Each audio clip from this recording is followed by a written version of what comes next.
Welcome back to another video and welcome to the inside of the Opel Corsa. And yes, you'll see I'm not alone in here today.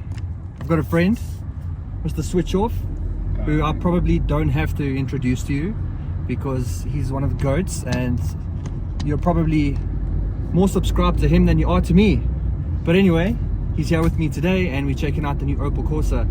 Now it's the first time that I've been in and I'm driving an Opel Corsa, especially one of the newer generation ones, because I grew up with the old bubble shaped Corsa lights.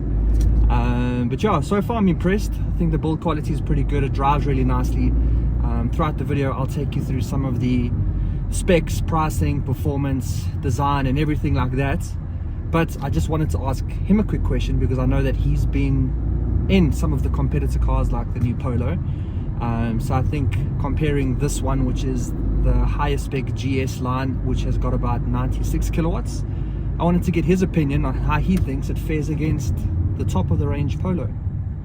So what do you think?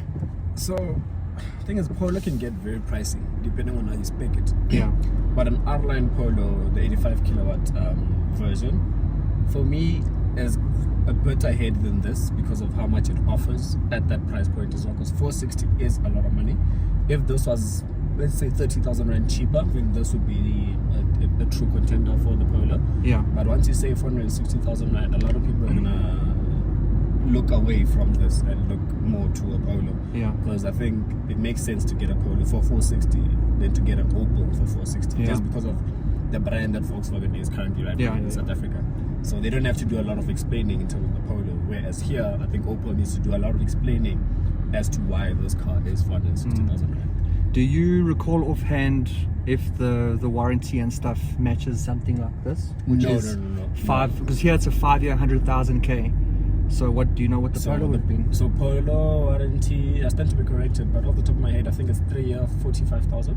Okay. Warranty and service plan. So I know VW across all their models it's always a 3-year thing. Yeah. And then obviously you have to extend. So in terms of warranty and service plan, this is definitely superior than the Volkswagen Polo. Definitely. That I can say for sure. Cool, man. Thank you. Alright guys, thank you. Enjoy the rest of the video. I'll see you again at the end. And then taking a closer look at the design of the 2024 Opel Corsa. And up front, some of the biggest changes are the gloss black elements, which you can see running across the whole front of the car. You've got these new daytime running lights, which I absolutely love, as well as some new styling for the 16-inch wheels. And those 16-inch wheels are the same across the entire range. You've also got a contrast black roof on the top spec GS model, some really smart looking rear LED taillights, reflectors on either side of the bumper to give it extra width, and some additional gloss black badging, which I think really adds to the sporty appeal. Not to mention the twin tailpipes. And on the inside, the sportiness continues. You've got a leather wrapped steering wheel, some buttons to do everything that you need. You've got a pretty decent 7-inch display for the driver, which I think just displays all the information you need. I don't think it's super intuitive. But you've also got a 10-inch display for your infotainment. So that's pretty nice. It's quite big, and you've got wireless Apple CarPlay and Android Auto. Although it doesn't fill the whole screen, so you're left with buttons on either side of your Apple CarPlay. The interior design is really nice. You've got some soft touch materials going across the dash and the doors. The build quality is pretty good. And you've got some pretty sporty pedals to connect you to the car. And then looking at the transmission, and across the range you're getting a 6-speed. But here in the GS model you're getting an automatic, where the other two you just get a manual. And just completing the interior is an actual volume knob, which I absolutely love. And the sportiness continues through to the seats, which look really nice. You've got contrast stitching and some racing stripes straight down the middle. But something that's not part of the range is a sunroof. Not panoramic, not a small one, nothing. Which I think is a bit of a letdown and would have really added to the appeal of this little hatchback. Space in the back is also quite limited. As you can see, there's not a lot of legroom. It's pretty tight back there and these seats aren't that far back. But what is quite cool is you get a removable cup holder or little storage bin down here in the middle that you can take out when you don't need it and put it back when you want to add some extra practicality in the rear for your passengers. And depending on your mood and personality, you've got a blue, black, grey, white, silver and red to choose from. So a good array of colors, but today wasn't just about coming to drive the car. We also had to make our way to their Roslyn storage facility, where they keep all of their parts for all of the dealerships within the country. And let me tell you, this is one impressive facility. It is massive. But before I could get too involved into looking at this sort of stuff, I got a little bit hungry, so it was time to eat some lunch, which I'm always a massive fan of. And as I always say, you can call me whatever you want, just don't ever call me late for lunch. And it's always cool coming to drive these cars and come to these events, but some of the highlights for me is always coming to spend time with my fellow car enthusiasts who I get to surprise and show them that they're being filmed. I'll put a link to Otsile's Twitter down below. Sorry, I mean X. And as I said, we were here to also look at their parts and distribution facility, which was a big thing for Stellantis at the moment because they've got 3 big promises that they're wanting to put out to the public to give people a little bit more assurance in Stellantis and to make them feel a lot more confident in the brand and the cars that they drive. This customer promise that we are rolling out or launching now is the first thing. There's 3 parts to it. So the first thing is all our cars, so passenger cars within the 6 brands, come standard now with a 5-year warranty, 5-year 100,000 kilometer warranty as standard. But that's the confidence we have in our products.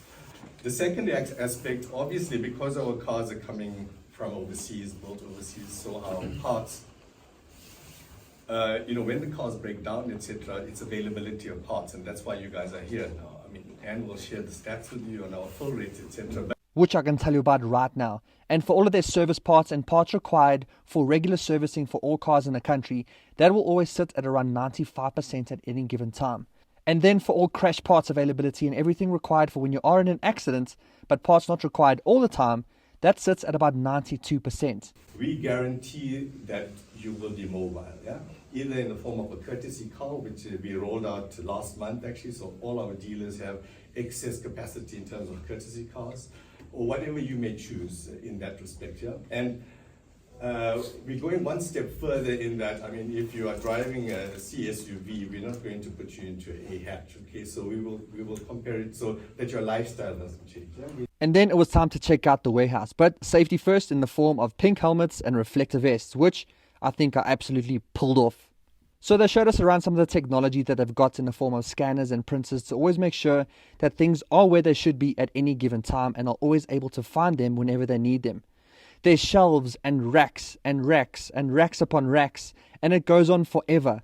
And every single row of parts that you see here is actually controlled and looked after by one individual. So everybody owns their own little street of parts, which I absolutely love as it creates a sense of accountability and ownership for people within this warehouse. They've also been able to decrease their electricity by about 30%. They use eco-friendly tape, which is made out of paper and is actually activated by water when it gets wet. And all waste materials within this facility are recycled.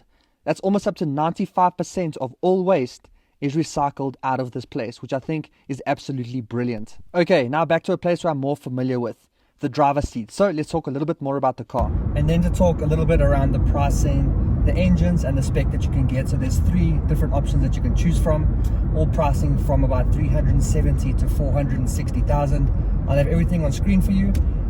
The same engine, but just tuned differently for all of them. So the first 2 have got a 74 kilowatt output with the top spec GS line, which is the one that we're in at the moment, which has got about 96 kilowatts. So after driving the car for the first time, I'm pretty impressed. It drives really nicely. It looks damn good. It's got quite a bit of features. It's a little bit expensive, but what cars these days aren't. Now, if you're just as impressed in this new Opel Corsa as what I am, then go check one out on changecars.co.za. They're a website that sells new and used cars, but the best thing about them is that they vet and check every single dealership that sells cars on their website. So they vet out all the bad ones and only leave you with the ones that are going to provide you with the best service. Their website is also a hub for everything automotive, so you can go and watch car reviews, you can read articles, you can even see what you can afford per month with their finance calculator, and you can even bring them quotes from other dealerships that aren't on Change Cars. And not only will they match that quote, but they'll beat it too. So go check out changecars.co.za. They're also a proud partner of Greg Dennis Reviews.